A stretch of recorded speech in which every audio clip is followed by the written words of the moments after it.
السلام عليكم ورحمة الله. ازيكم يا حبايبي؟ عاملين ايه؟ يا رب تكونوا بخير، وحشتوني. ان شاء الله النهارده هنعمل مع بعض البسلة المجففة اللي احنا حاطينها في الفريزر مجمدة. حاجة كده روعة، عاملة زي ما كل لسه جاية من الغيط، خضرة وزي العسل بألف هنا وشفا وحلوة. هنقول بقى كده المقادير بتاعتنا ونبدأ ونقول بسم الله. بسم الله الرحمن الرحيم. معايا بقى هنا حلة، حطيت فيها معلقة زبدة وخرطت بصلاية كده صغير، هسيبها بقى اشوحها شويه لحد ما تصفر، واحط لها عصير الطماطم، عامله لها عصير طماطم هعملها بيه. واللحمه بقى هعملها نص سوا وبعدين احطها في قلبها. انا بقى حطيت اللحمه هعملها نص سوا بس كده. البصله اصفرت معانا اهي. انا بخليهاش تحمر قوي، لما تكون صفرة كده بتبقى مسكره، وخلي طبق مسكر وفاتح وحلو. هي كده حلو. ننزل بقى عليه بعصير الطماطم،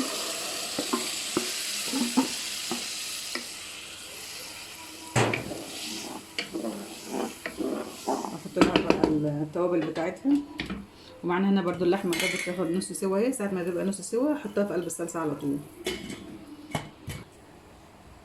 معانا بقى هنا نص معلقه فلفل ونص معلقه كمون ومعلقه سكر. معلقه السكر دي بقى بتخلي البسله ايه، مسكره وحلوه قوي، بتخلي الصلصه بتاعتها حلوه وتظبط الدنيا معانا. خليها بقى تستوي شويه وبعدين ايه احط فيها البسله واللحمه. معانا بقى هنعمل الرز. معانا هنا حله حطيت فيها معلقتين زيت. احط بقى الشعريه، بنحب يبقى الشعريه بتاعته زياده.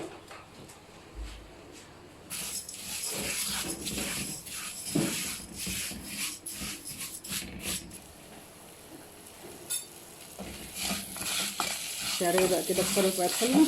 ما تعملي الرز ما تخليش الشعريه معاكي تحمر قوي، هو حلو.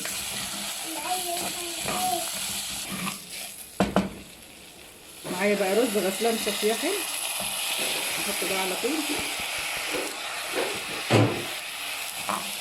كل ما الشعريه تبقى فاتحه وتبقى خلي الرز فاتح وحلو، ميبقاش غامق، ميبقاش عامل زي المحروق. كل معلقه ملح بقى.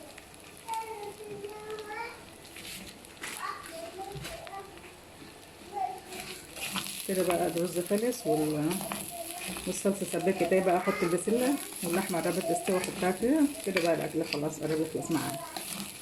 10 دقايق وانت واقفه على البوتاجاز تعملي الاكل لعيالك في ثواني، متاخدش معاكي وقت خالص. هشوح بس شويه كده واروح ايه حاطه الميه على طول.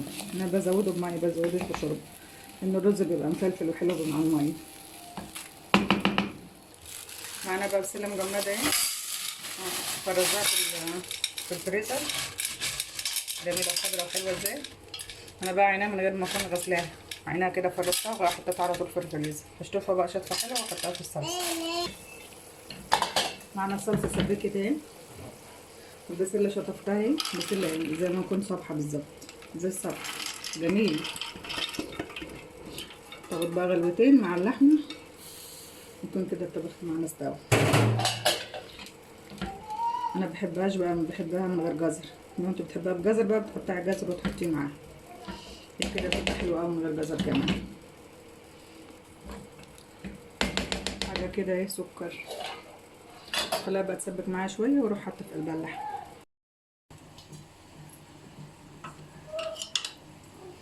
كده بقى زودنا الرز، زودت الميه مغليه على طول، هيغلي معايا على طول.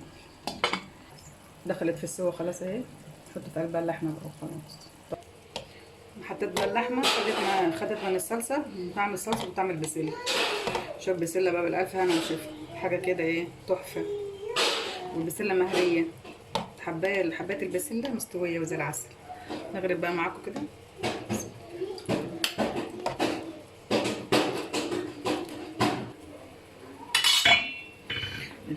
ايه رايكم بقى في الرز؟ مفيش حبايه لازقه في حبايه، وطعمه مفلفل وجميل وريحته حلوه.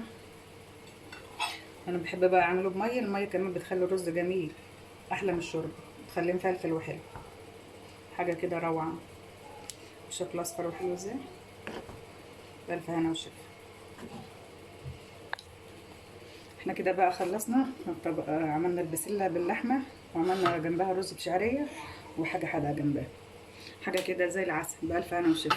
لو عجبكم بقى الاكل ما خدش معانا ثواني، يعني نص ساعه كان الاكل خلص، البسله والرز وكل حاجه خلص. بألف هنا وشفا.